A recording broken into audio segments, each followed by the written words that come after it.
The marble floor rushed up to meet Amara Williams before she could catch herself.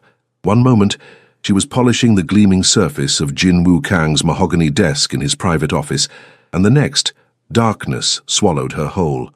The last thing she heard was the sharp clatter of her cleaning supplies hitting the floor and a deep voice shouting her name. When consciousness returned, she found herself in a private hospital room with cream-colored walls and the antiseptic smell of expensive healthcare. Her employer stood at the foot of her bed, his perfectly tailored black suit, a stark contrast to the clinical white surroundings. Jin Woo Kang, billionaire businessman, her boss for the past 8 months, and unbeknownst to the world, the ruthless leader of one of the most powerful Korean crime organizations on the East Coast. Dr. Sarah Mitchell entered with a clipboard, her expression professional but warm. Ms. Williams, congratulations. You're approximately 8 weeks pregnant. The words hung in the air like a death sentence. Amara's hands instinctively moved to her flat stomach, while her mind raced backward, counting weeks, remembering. Her eyes slowly lifted to meet Jin Woo's penetrating gaze. His voice was dangerously quiet when he spoke, each word measured and deliberate. Is that child mine? 8 months earlier, Amara Williams had stood in front of the towering glass mansion in the affluent hills of Los Angeles, a worn duffel bag clutched in sweating palms. The job posting had been simple. Live-in housekeeper for a private estate, competitive salary, housing included. What it hadn't mentioned was that the estate belonged to one of the most dangerous men in California. She was desperate. Her 7-year-old son Elijah needed stability. Her younger sister Maya needed tuition money for college, and Amara needed to disappear from her past. This job was her lifeline, even if she didn't know yet just how deep the water really was. Mrs. Park, the head housekeeper, had greeted her with a stern face and exacting standards. Mr. Kang values privacy above all else. You clean, you keep your head down, you ask no questions.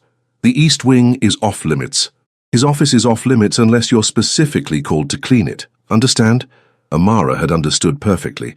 She'd worked enough wealthy households to know the drill. Rich people had secrets, and poor people who wanted to stay employed didn't pry. For 2 weeks she'd managed to avoid Jin Woo Kang entirely. She saw evidence of him everywhere. The expensive suits returned from the dry cleaner, the imported Korean groceries in the kitchen, the faint scent of his cologne in the hallways, but the man himself remained a ghost. She cleaned in the early mornings before he woke, and in the late evenings after he left for whatever mysterious business occupied his nights. Then came the night that changed everything. It was nearly midnight when Amara heard the commotion.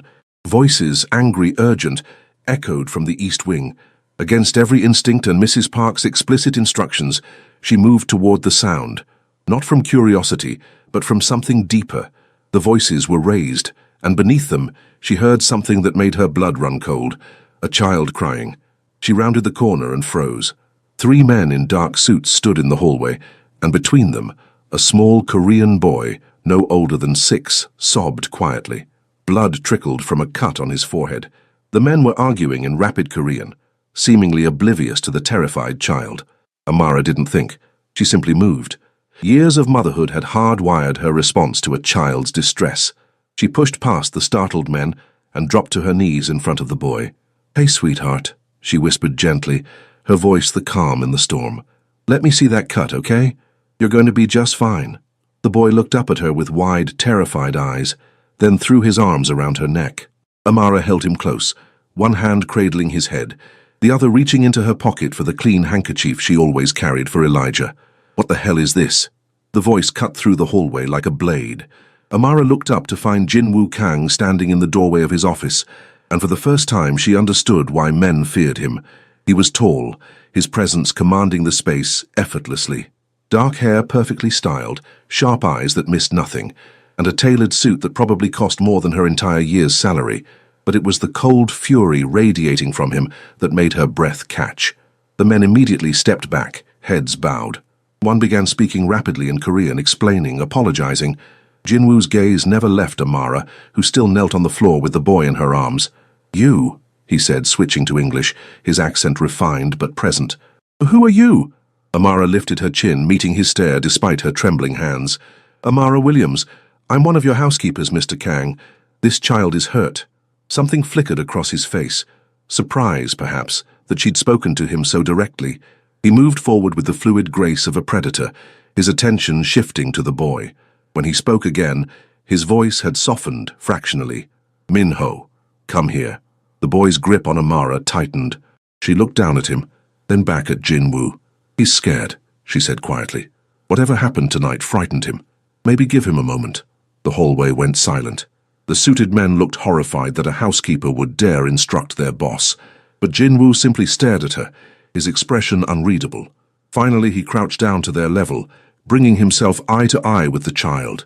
"Minho," he said gently in English, "this kind lady is right. You're safe now. Let her clean your cut, and then we'll talk about what happened, okay?" The boy nodded slowly. Amara carefully cleaned the wound, superficial, thankfully, while Jinwoo watched every movement. His scrutiny should have made her nervous, but she was too focused on the child to care. "There," she said softly, securing a small bandage she'd grabbed from the nearby bathroom. "All better. You're very brave." Minho managed a small smile before Jinwoo gently guided him toward one of the men, instructing them in Korean to take the boy to a room and stay with him. Once the child was gone, Jinwoo stood, and Amara scrambled to her feet, suddenly aware of how improper this entire situation was. "My office. Now." Amara's heart hammered as she followed him into the forbidden East Wing. His office was exactly what she'd expected. Massive, intimidating, expensive. Floor-to-ceiling windows overlooked the glittering city below. Dark wood furniture, leather chairs, and artwork that probably cost 6 figures. Jinwoo moved behind his desk but didn't sit. He studied her with those penetrating dark eyes, and Amara forced herself to stand tall despite every instinct screaming at her to apologize and flee. "You disobeyed a direct instruction," he said. "The East Wing is off-limits to staff." "I heard a child crying," Amara replied, her voice steady despite her fear. "I have a son. I couldn't ignore that." His expression shifted slightly. "You have a child?" "A 7-year-old boy, Elijah." She didn't mention that Elijah was staying with Simone while she worked this live-in position, that she saw him only on her days off, that every moment apart felt like losing a piece of herself. Jinwoo was quiet for a long moment. Then, unexpectedly, he said, "You weren't afraid." "Of what?" "Of me, of my men, of the situation you walked into." His head tilted slightly, genuine curiosity coloring his tone. "Most people in your position would have turned and run." Amara met his gaze directly. "I was terrified, but that child needed help more than I needed safety." Something in his expression softened, just for a heartbeat. Then it was gone, replaced by his usual mask of control. "Minho is my cousin's son. His father was killed 3 days ago. The boy witnessed it." The words hit Amara like a physical blow. She thought of Elijah, of how devastating it would be for him to lose her. "I'm so sorry," she whispered. Jinwoo's jaw tightened. "He has no one else. I'm his guardian now." He paused, and when he spoke again, his voice carried an edge of something she couldn't quite identify. "He needs stability, someone who can care for him while I handle business." Amara's breath caught as she realized where this was heading. "You're good with children," Jinwoo continued. "Minho responded to you in a way he hasn't responded to anyone since his father's death. I'm offering you a new position, personal assistant and caretaker for Minho. Triple your current salary. Your son can live here with you." The offer was too good to be true, which meant there had to be a catch. Amara's mind raced. "What exactly does your business entail, Mr. Kang?" A ghost of a smile touched his lips. "Nothing you need to concern yourself with. You take care of Minho, you take care of the household, and you keep your eyes and ears closed to everything else. Can you do that?" She should say no. Every rational part of her brain screamed that this man was dangerous, that getting closer to whatever world he inhabited was a terrible idea. But then she thought of Elijah's face when she told him they could finally live together again. She thought of Maya's college fund that never seemed to grow. She thought of the chance to give her son the stability he deserved. "I can do that," she said quietly. Jinwoo extended his hand. When she shook it, his grip was firm, warm, and sent an unexpected jolt through her system. "Welcome to your new position, Ms. Williams." What neither of them knew as their hands met in that moment was that fate had just bound them together in ways that would shatter both their carefully constructed worlds. Because in 8 months Amara would collapse in Jinwoo's office, and a doctor would reveal a secret that would force them both to confront feelings they'd spent months denying. But that night would come later. For now, Amara Williams had just made a deal with the devil, and she didn't even know it yet. 3 months into her new position, Amara had learned to navigate the strange duality of Jinwoo Kang's world. By day, she was a mother and caretaker, watching over both Elijah and Minho as they slowly became inseparable friends. By night, she glimpsed shadows of the other life her employer led, the late-night meetings, the men in dark suits, the hushed conversations in Korean that ceased whenever she entered a room. She'd also learned, against her better judgment, to see Jin Woo Kang as something more than just her employer. It happened in small moments. The way his entire demeanor softened when Minho ran to him with a drawing from school. The morning she'd found him asleep at his desk, exhaustion etched into every line of his face, and she'd quietly draped a blanket over his shoulders. The time Elijah had been sick with fever, and Jin Woo had personally driven them to his private physician at 3 in the morning, refusing to let her take a cab. "You're staring again," Simone had teased during one of her visits, watching as Amara's gaze followed Jin Woo crossing the garden with both boys. "I'm not staring," Amara had protested, but even she didn't believe herself. The truth was impossible to ignore. Jin Woo Kang was brilliant, protective, and carried the weight of his world with a strength that both terrified and attracted her.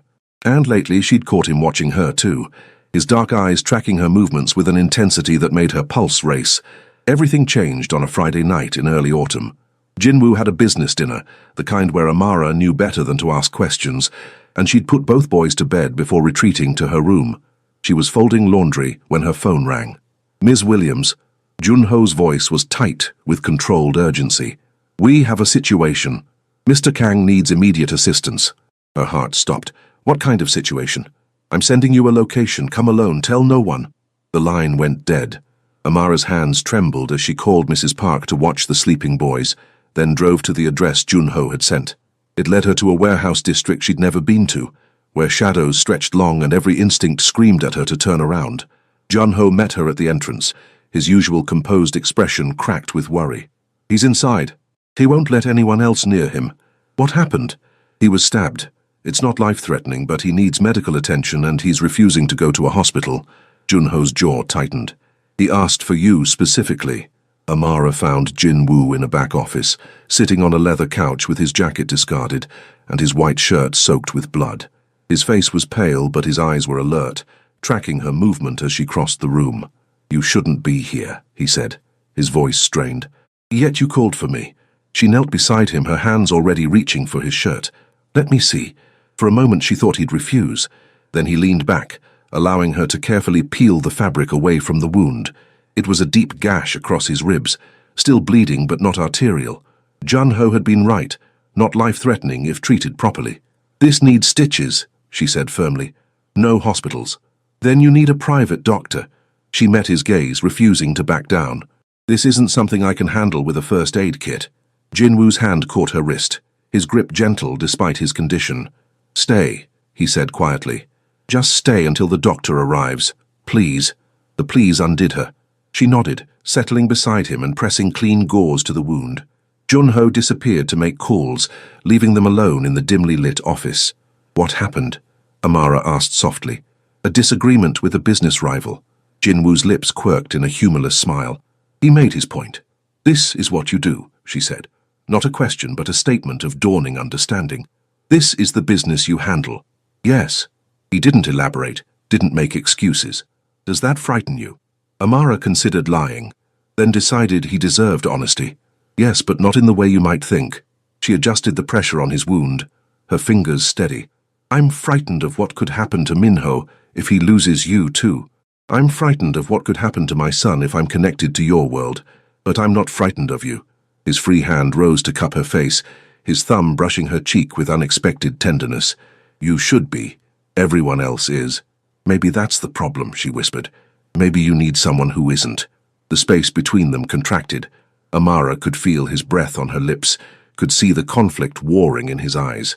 Every logical part of her brain screamed that this was wrong, dangerous, impossible, but her heart, her treacherous heart, wanted him to close that final distance. Jinwoo leaned forward, his lips barely brushing hers in a kiss that was more question than answer. Amara responded without thinking, her hand sliding from the gauze to his jaw, careful not to hurt him, but unable to pull away. The kiss deepened, becoming something desperate and real. His hand tangled in her hair while hers pressed against his chest, feeling his heartbeat thundering beneath her palm. In that moment, nothing else existed. Not his dangerous world, not her better judgment, not the 1,000 reasons this could never work. The sound of approaching footsteps broke them apart. By the time Junho returned with a small, professional-looking man carrying a medical bag, Amara was standing at a respectable distance, her hands clasped to hide their trembling. "Doctor." "Mitchell," Jinwoo greeted, his voice remarkably steady for a man who'd just been kissing his employee. "Thank you for coming on short notice."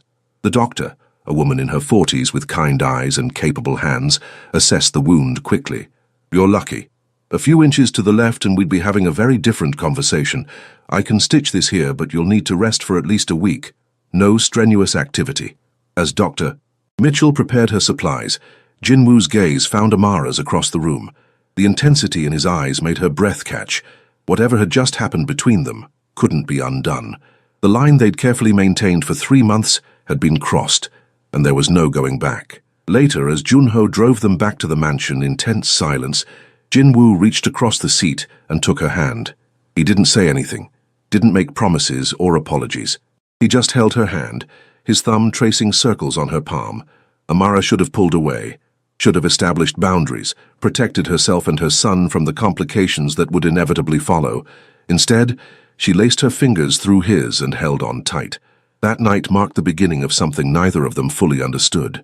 In the weeks that followed, their relationship shifted into uncharted territory. Stolen moments became commonplace.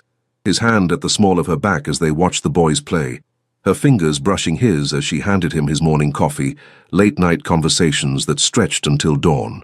They didn't speak about what was happening between them. Perhaps they were both too afraid that naming it would make it real, and making it real would force them to confront all the reasons it could never work. 5 months later, Amara would collapse in his office, and the secret growing inside her would force everything into the light.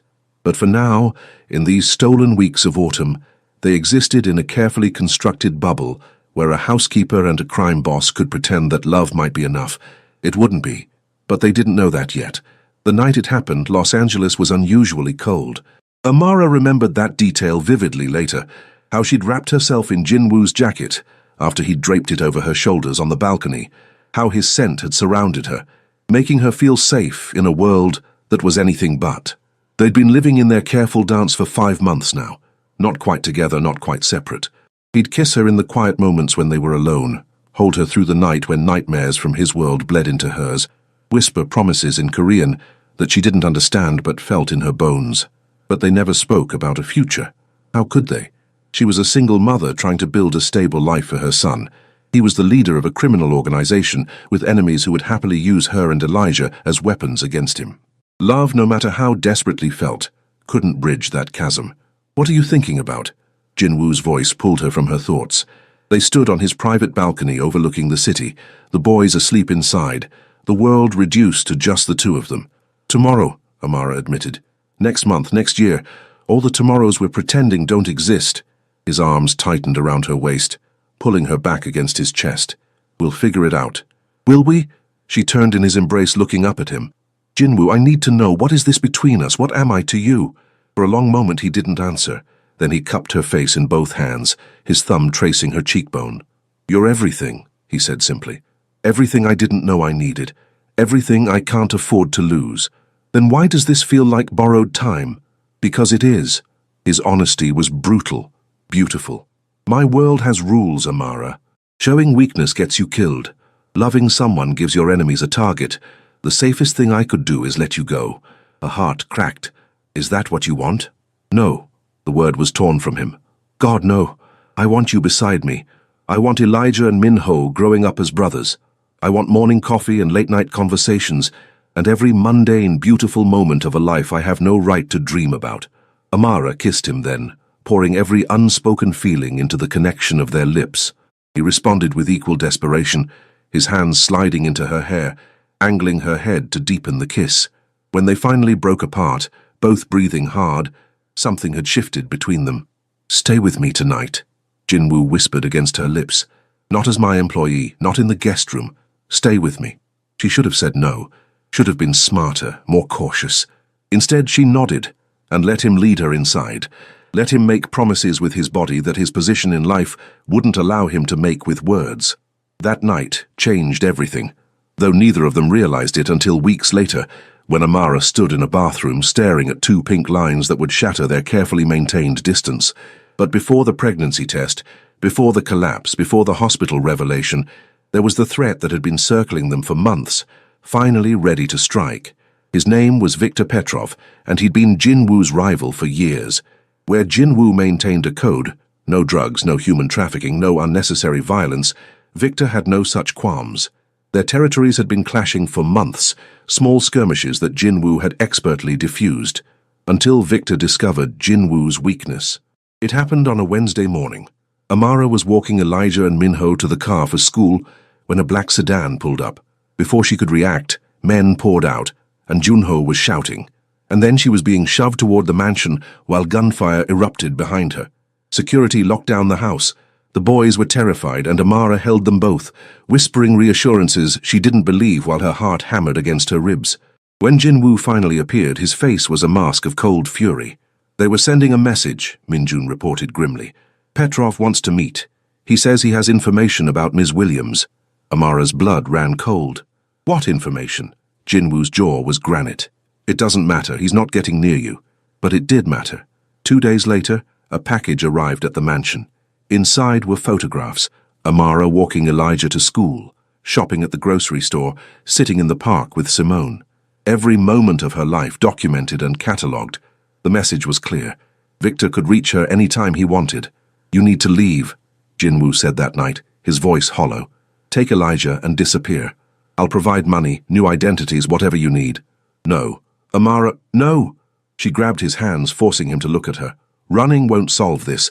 He'll still use me to get to you, whether I'm here or across the country. The only solution is to end this. I can't risk you." "I won't. And I can't run from every threat." Her voice softened. "Jinwoo, I chose this. I chose you. Let me stand beside you, not behind you." The conflict on his face was painful to witness.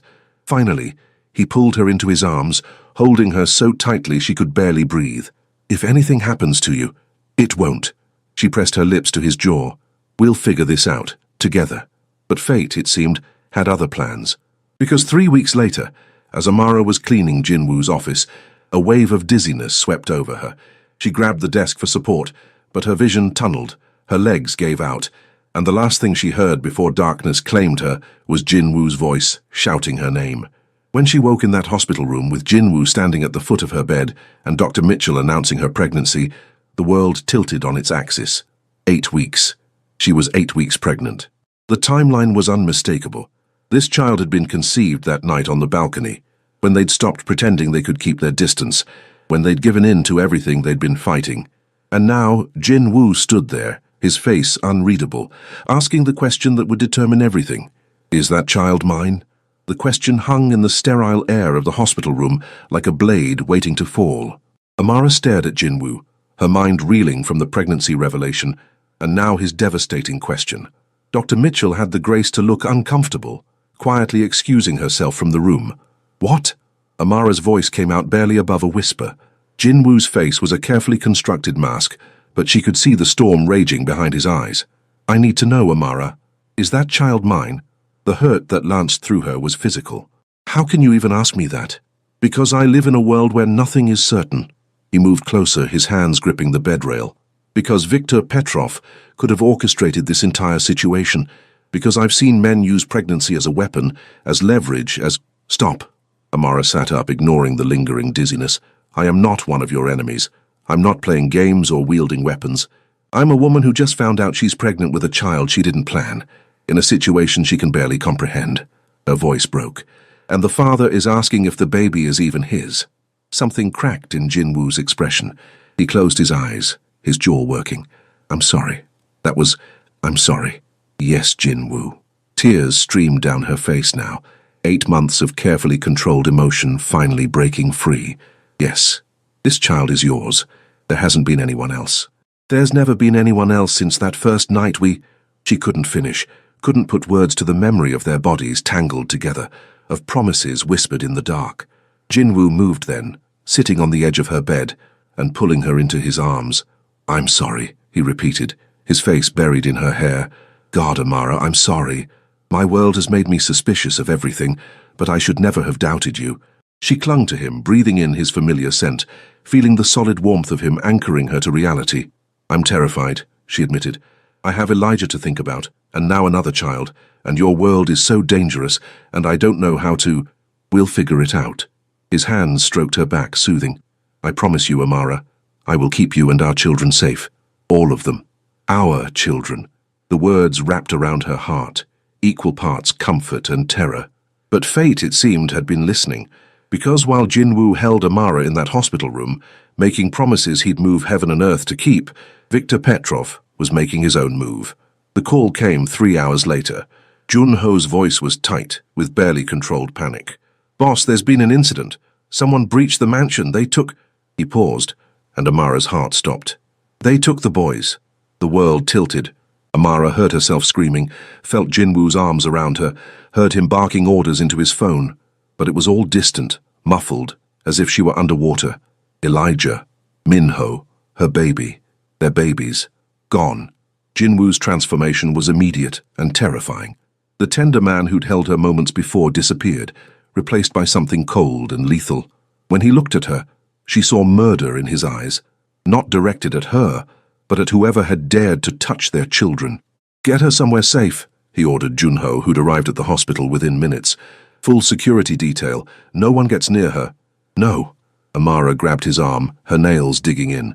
"I'm not hiding while my son is out there. I'm coming with you." "Amara, don't." Her voice was steel. "Don't you dare try to protect me while Elijah is in danger. He's my son. I will not sit in some safe house while you hunt for him. Either I come with you, or I go on my own." For a tense moment, they stared at each other. Then Jinwoo nodded sharply. "Stay close to me. Do exactly what I say. Understood?" "Understood." The next 6 hours were a blur of violence and fear.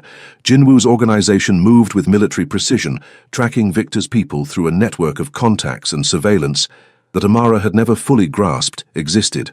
She watched Jinwoo work, saw the ruthless efficiency with which he operated, and understood for the first time the true extent of his power. They found them in an abandoned warehouse on the docks. Victor had been arrogant, certain that Jinwoo wouldn't risk a confrontation with the children present. He'd underestimated what a father's love could drive a man to do. Amara waited in the car with Junho, while Jinwoo went inside with his men. Every second felt like an eternity. She pressed her hands to her stomach, to the child growing there, and prayed to every deity she could name.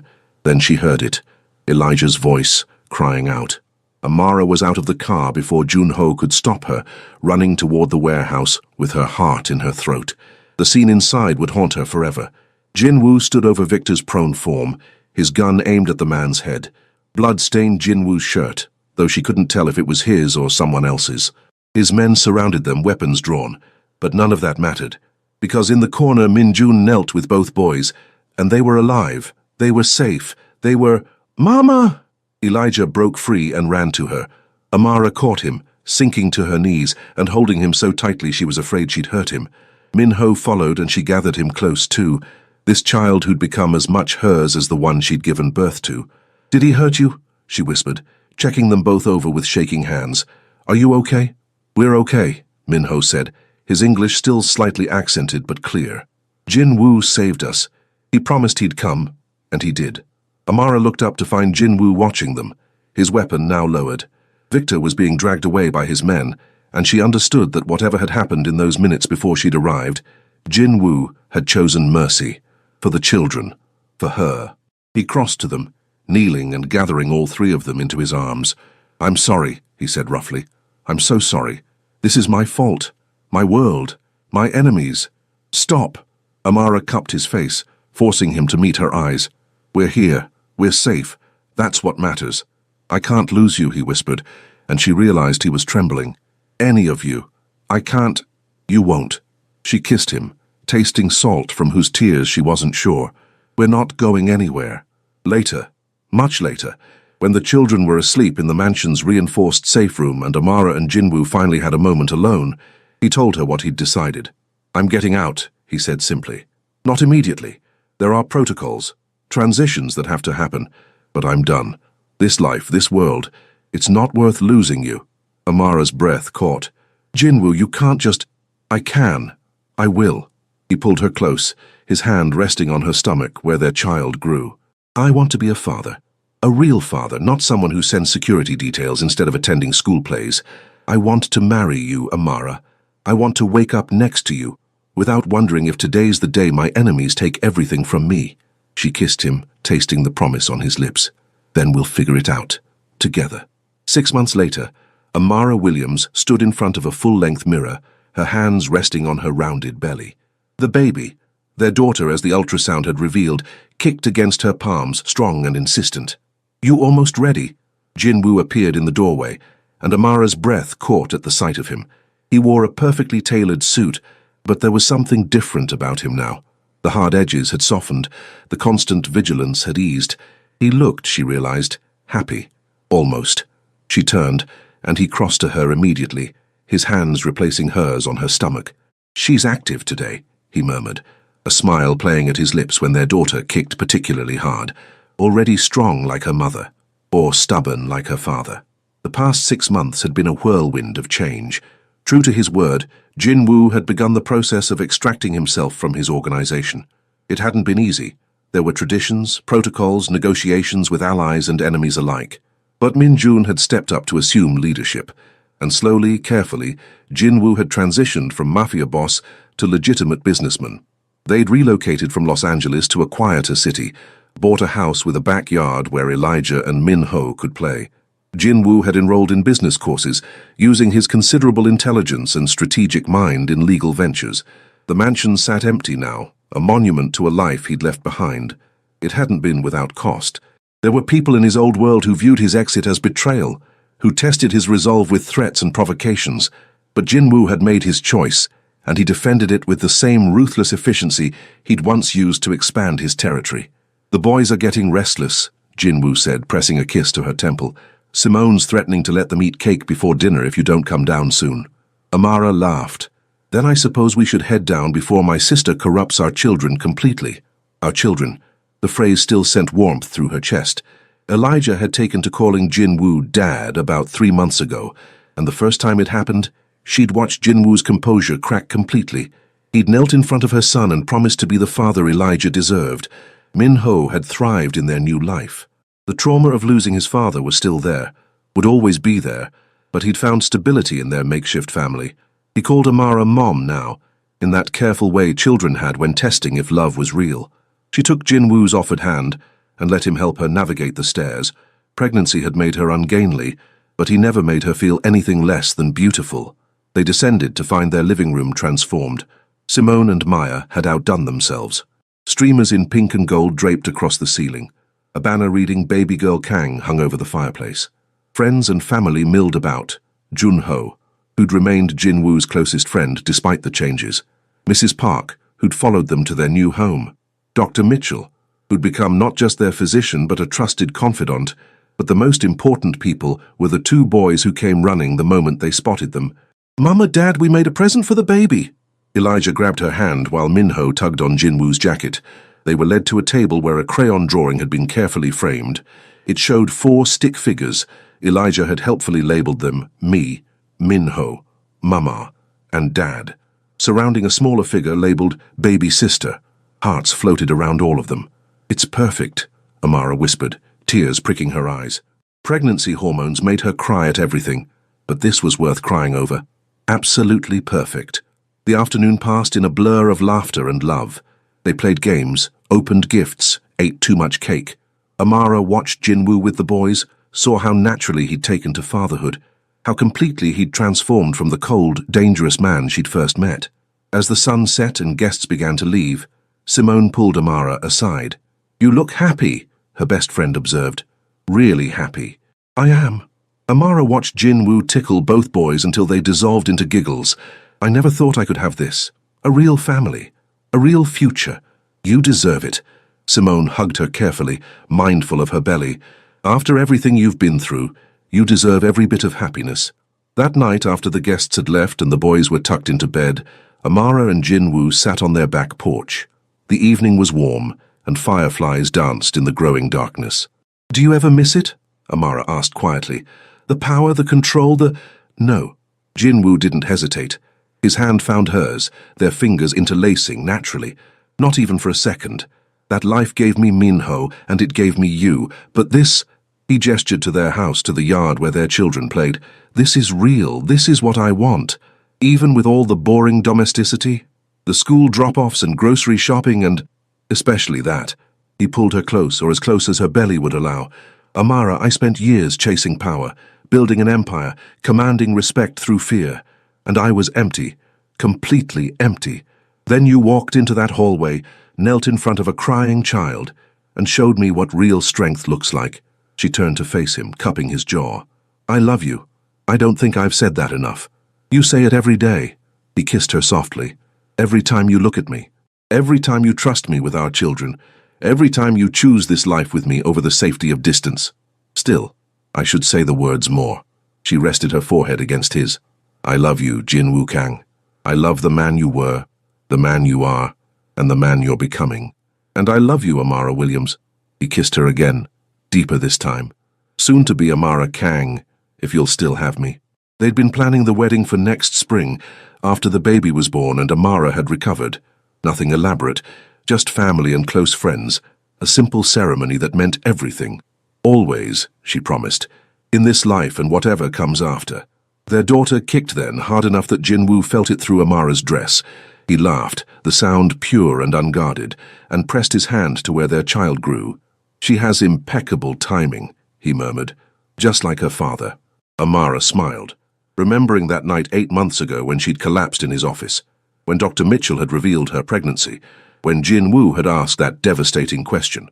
"Do you remember what you said that day in the hospital?" His expression grew pained. "I'm still sorry about that. I know, but after you believed me, after everything with Victor, you said something that changed everything." She took his hand and placed it firmly on her belly. "You said, 'our children.' Not my child and your son, but our children. That was the moment I knew we'd be okay." Jinwoo pulled her close, his arms wrapping around her from behind, his hands cradling their daughter. "We're more than okay," he whispered. "We're everything I never knew I needed."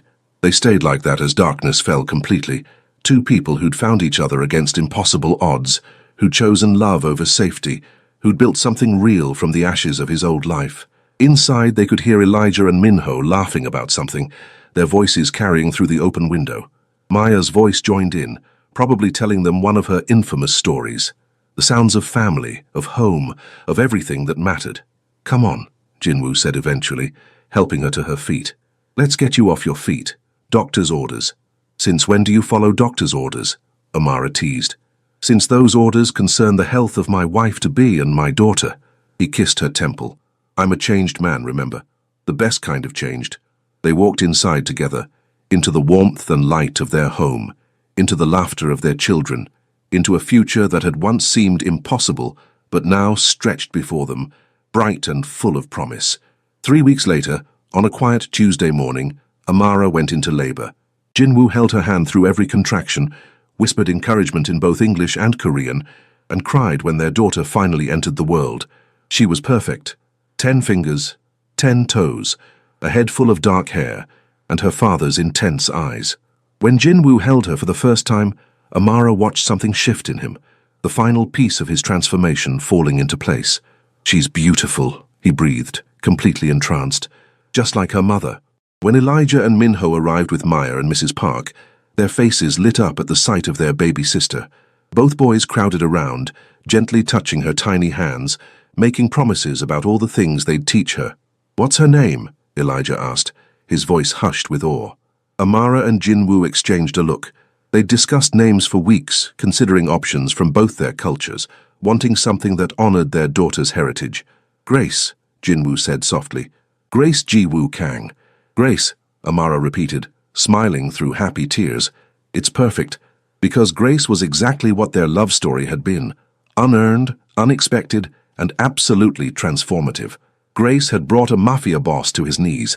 Grace had given a struggling single mother a family beyond her wildest dreams. Grace had taken 2 broken people and made them whole. That night, after their visitors had left and baby Grace slept peacefully in her bassinet, Jinwoo climbed into the hospital bed beside Amara. It was against regulations, but one look from him had convinced the nurses to look the other way. "Thank you," he whispered, pressing a kiss to her forehead. "For what?" "For seeing me. The real me. beneath all the power and danger, for trusting me with your heart, with Elijah, with our daughter, for giving me a reason to become someone worthy of that trust," his voice caught, "for loving me when I didn't know how to love myself." Amara cupped his face, her thumb tracing the small scar on his jaw, a remnant from the night Victor's men had taken the boys. "You've always been worthy. You just needed someone to show you." They lay together in comfortable silence, watching their daughter sleep, marveling at the impossible journey that had brought them here. From that first night when Amara had knelt beside a crying child, to the moment Jinwoo had asked if the baby was his, to this perfect moment of peace. "I love you," Jinwoo said, the words coming easier now after months of practice. "I will love you until my last breath and beyond." "And I love you," Amara replied, her heart full to bursting. "My dangerous man who became gentle, my crime boss who chose family, my unexpected everything." Outside the window, Los Angeles glittered in the distance, the city where their story had begun, where Amara had taken a job she desperately needed and found a love she'd never imagined. Tomorrow they'd return to their new home, to Elijah and Minho, eagerly waiting to help with their baby sister. They'd continue building their life, brick by careful brick, moment by precious moment. But tonight, they were simply this, a family, imperfect, unconventional, but unbreakably bound by love.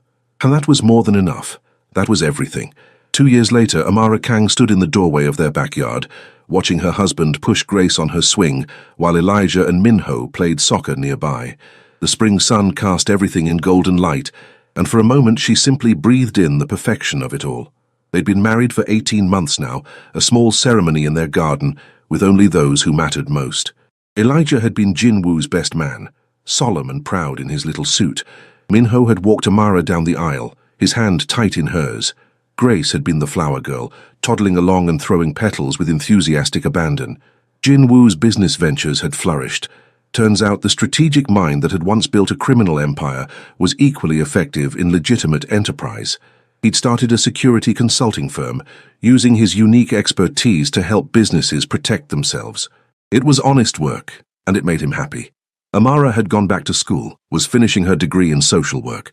She wanted to help other single mothers, wanted to offer them the same kind of second chance she'd been given. Jinwoo supported her completely, adjusting his schedule to be home with the children when she had classes. The boys were thriving. Elijah excelled in school, his natural intelligence finally getting the support it needed. Minho had found his passion in music, and the house was frequently filled with the sound of him practicing piano.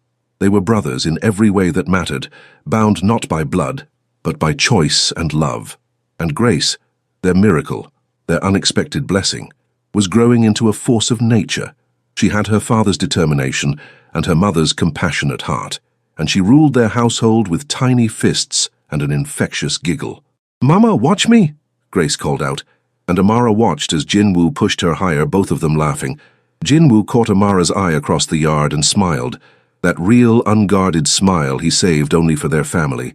He mouthed 3 words, "I love you." She pressed her hand to her stomach, to the secret she'd discovered just that morning, and smiled back.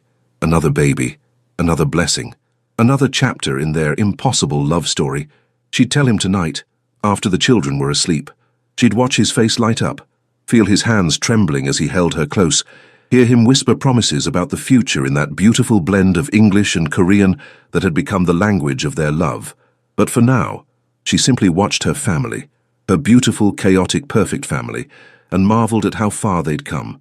From a desperate housekeeper and a dangerous crime boss to this, a home filled with laughter, children who knew they were loved, and a love story that defied every odd.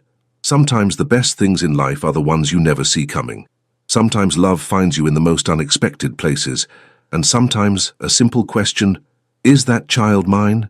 becomes the beginning of everything you never knew you always wanted. Amara walked out into the sunshine, into the arms of her husband, into the laughter of her children, into a future bright with promise, and it was perfect.